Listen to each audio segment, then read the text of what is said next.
আপনি কোথা থেকে এলেন? আমি এসেছি বালিগঞ্জ থেকে। আচ্ছা। আচ্ছা। খুব ভালো লেগেছে এখানে পরিবেশ। আর আপনার হাতের কাজ তো মানে তুলনা হয় না। মানে এত আমি বহু বছর আগেও ১ বছর আগেও আপনাকে ফোন করেছিলাম, আপনার মনে থাকবে না। মানে বারবার ফোন করছি আর হ্যাঁ। কনফিউশন হচ্ছে যে আসতে পারবো কি পারবো না এতক্ষণ। মানে ওই দ্বন্দ্বতে আমি মানে একটা দ্বন্দ্বে একটা দোলামোনা ছিল। তারপর লাস্ট এইবার আমি মনে করেছি আমি যেমন করেই হোক যাবো।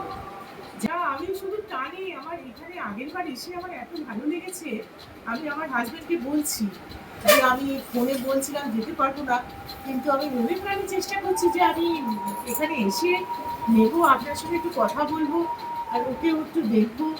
মানে এটা আমার ভীষণ মানে আমার মানে মনের ইচ্ছা জুড়েই আমি এসেছি আজকে। একদম। সামান্য একটু ফল কোথায় দেবো, জি দিদি ওখানটায়। সামান্য একটু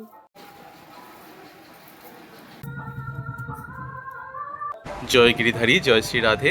এই ভক্ত এসেছিলেন বালিগঞ্জ থেকে তার লাড্ডু গোপালকে নিয়ে অঙ্গরাগের জন্য।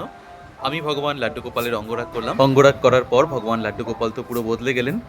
আমি দেখলাম ভক্তকে যে তার সন্তানকে তিনি চিনতে পারেন কিনা। সেই মুহূর্তটা একটু দেখে নেবো যে মা তার সন্তানকে চিনতে পারলেন কিনা, কি বললেন লাড্ডু গোপালের অঙ্গরাগ দেখার একদম। পর। মা সন্তানকে চিনবে না তা কখনো হয়? একদম একদম। এই যে আমার হ্যাঁ। বাবা একদম পুরো পুরো একদম খুব সুন্দর হয়েছে, এত সুন্দর হয়েছে না, খুব সুন্দর হয়েছে, চোখটা এত সুন্দর হয়েছে।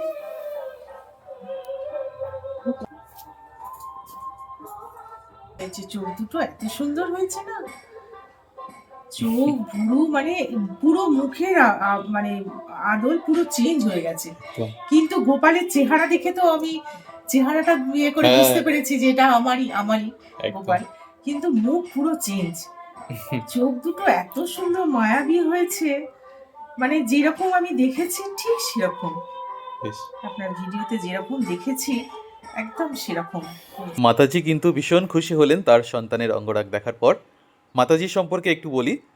মাতাজি কিন্তু ভীষণ ভালো একজন গিটার বাদক, একজন শিল্পী।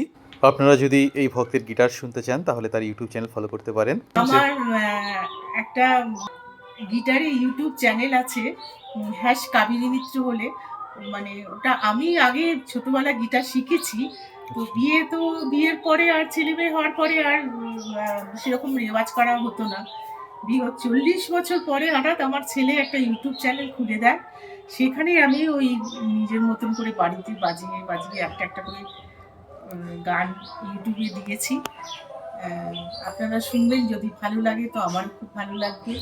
রবীন্দ্রসঙ্গীত আছে, ঠাকুরের গানও আছে, নজরুলগীতি আছে, হিন্দি গানও আছে, সব গান আছে। আপনারা যদি শোনেন তাহলে আমার আপনি একজন শিল্পী, আপনার প্রতি রইল অনেক অনেক শ্রদ্ধা এবং সম্মান। আপনি এভাবে ভালো থাকুন, এভাবে সুন্দর সুন্দর গিটার বাজিয়ে আমাদেরকে আনন্দ দেবেন, এটাই আমরা চাই।